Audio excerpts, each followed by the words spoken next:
Imagine a sound echoing through the streets of 16th century Strasbourg. It's not music, it's not celebration, it's the solitary, non-stop beat of one woman's feet on cobblestone. A sound that marked the beginning of a citywide madness, one that some people would never wake up from. You have to understand, this city was already on its knees. We're talking about a place absolutely battered by famine, disease, and just this deep, heavy sense of dread. The air itself was thick with desperation. It was, unfortunately, the perfect breeding ground for something truly strange to take hold. And before we even get to how it all started, you need to know how it ended. A 17th century chronicle put it bluntly. This wasn't about joy, it was about collapse. The body finally giving up long after the mind was already gone. Welcome to Inside History HD. Together, we will peel back the layers of narratives long locked away in the archives of history. So where did it all begin?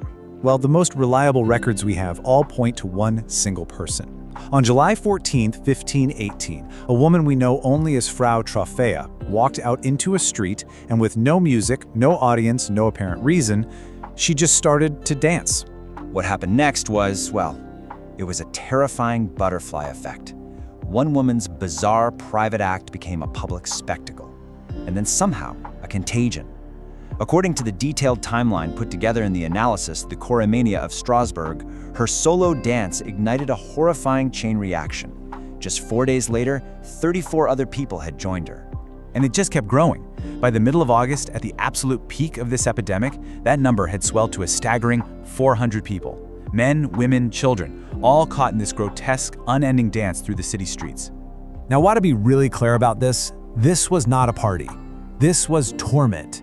The accounts from the time describe people who were completely trapped. They were writhing, screaming for help, begging for it to stop, all while being totally unaware that their feet were swollen, bloody, and broken. For many, the end only came from a heart attack, a stroke, or just pure exhaustion. So what were the city officials doing? Well, honestly, they were paralyzed. How do you fight something you can't even begin to understand? Their search for an answer shows this fascinating clash between two worlds, the medieval mindset and the very early glimmers of scientific thought. The doctors at the time came up with a diagnosis, a natural disease caused by hot blood. And their cure? Well, it was tragically, horribly wrong. They thought the only way to get rid of the hot blood was to just keep dancing, day and night.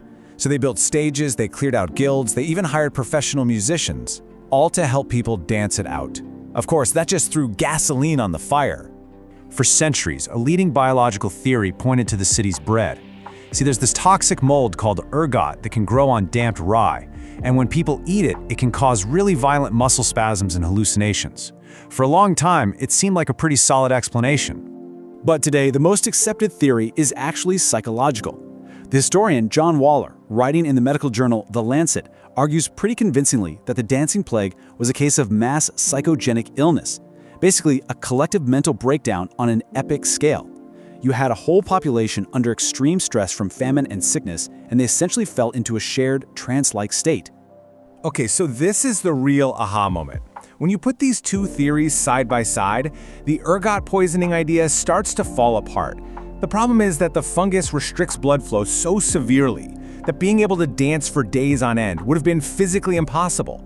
Mass psychogenic illness, on the other hand, fits the evidence much better, even if it doesn't perfectly explain what set off Frau Troffea in the first place. But there might be another layer to this. A source called Interesting Things with JC brings up the concept of brain entrainment. This is a real phenomenon where your brain waves literally start to sync up with an external rhythm, like, say, the drums and pipes the city council hired. It's possible this created a kind of unstoppable feedback loop, locking the dancers' bodies into motion even as their minds were screaming. It's so easy to look at the dancing plague as this bizarre, dusty story from a superstitious past, right? But the forces that were at play, collective stress, social pressure, the power of belief, those things never went away. They've just changed their shape. Back in 1518, the contagion spread through sight and sound in a small, terrified community. Today, it spreads through fiber optic cables at the speed of light. I mean, recent studies have documented cases of what they call social media-induced illness, where people watching the same content creators develop identical, real-life physical tics. The delivery system is new, but the underlying mechanism is eerily the same. And that, really, is the biggest takeaway from Strasbourg. History isn't something that just happens to other people in the past.